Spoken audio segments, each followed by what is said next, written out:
Finance ಕಿರುಕುಳಕ್ಕೆ ಮೂಗುದಾರ ಹಾಕುತ್ತಾ ಸರ್ಕಾರ ಶೀಘ್ರವೇ ಸುಗ್ರೀವಾಜ್ಞೆ ಅಂತ ಹೇಳಿ ಸಿಎಂ ಸಿದ್ದರಾಮಯ್ಯ ಹೇಳಿದ್ದಾರೆ.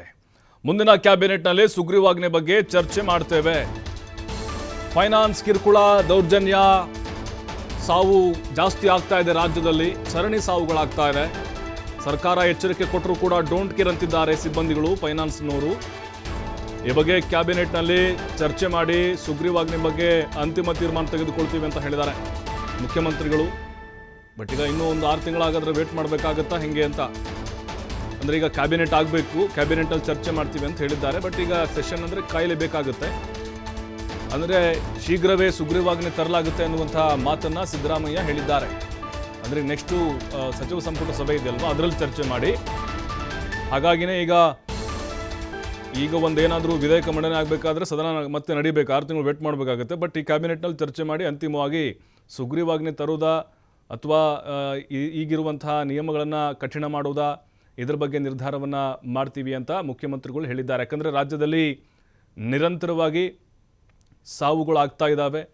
ಮೈಕ್ರೋ ಫೈನಾನ್ಸ್ ಅವರ ದೌರ್ಜನ್ಯ, ಕಿರುಕುಳ, ಅಟ್ಟಹಾಸ ಮಿತಿ ಮೀರ್ತಾ ಇದೆ. ಸರ್ಕಾರ ಇದಕ್ಕೆ ಆದಷ್ಟು ಬೇಗ ಮೂಗುದಾರವನ್ನು ಹಾಕಲೇಬೇಕಾಗಿದೆ.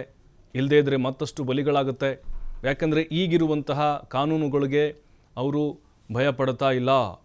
ಯಾಕಂದರೆ ನೋಡಿ, ಕೇಸ್ ಮೇಲೆ ಕೇಸ್ ಹಾಕಿದರೂ ಕೂಡ ತಲೆ ಕೆಡಿಸ್ಕೊಳ್ತಾ ಇಲ್ಲ ಅವರು.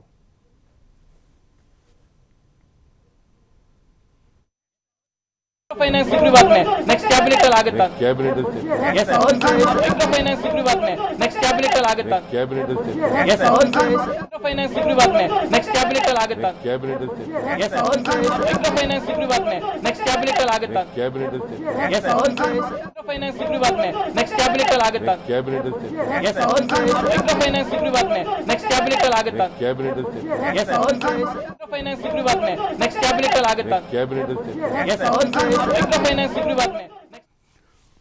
ಮುಖ್ಯಮಂತ್ರಿಗಳು ಹೇಳಿದ್ದಾರೆ, ನೆಕ್ಸ್ಟ್ ಕ್ಯಾಬಿನೆಟ್ನಲ್ಲಿ ಚರ್ಚೆ ಮಾಡಿ ಅಂತಿಮ ತೀರ್ಮಾನವನ್ನು ತೆಗೆದುಕೊಳ್ತೀವಿ, ಸುಗ್ರೀವಾಜ್ಞೆಯನ್ನು ತಂದೆ ತರ್ತೀವಿ ಅಂತ ಹೇಳಿದ್ದಾರೆ.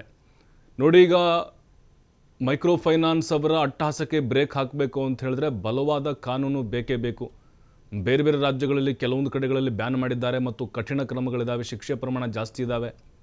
ಹಾಗಾಗಿ ನಮ್ಮಲ್ಲೂ ಕೂಡ ಆ ರೀತಿಯಾದಂತಹ ಕ್ರಮಗಳು ಇಲ್ಲ. ಈಗಿರುವಂತಹ ಕಾನೂನುಗಳು ಅಷ್ಟು ಸ್ಟ್ರಾಂಗ್ ಆಗಿಲ್ಲ. ಅದೇ ಕಾರಣಕ್ಕೋಸ್ಕರ ಅವರು ಅಷ್ಟು ಆಟ ಆಡ್ತಿರೋದು. ಕಾನೂನಾತ್ಮಕವಾಗಿ ಅವ್ರಿಗೂ ಕೂಡ ಏನು ಮಾಡೋಕ್ಕಾಗ್ತಾ ಇಲ್ಲ. ಹಾಗಾಗಿನೇ ಸಿದ್ದರಾಮಯ್ಯನವರು ಭರವಸೆ ಕೊಟ್ಟಿದ್ದಾರೆ, ಈಗ ಕ್ಯಾಬಿನೆಟ್ನಲ್ಲಿ ಅದರ ಬಗ್ಗೆ ಗಂಭೀರವಾಗಿ ಚರ್ಚೆ ಮಾಡ್ತೀವಿ ಅಂತ.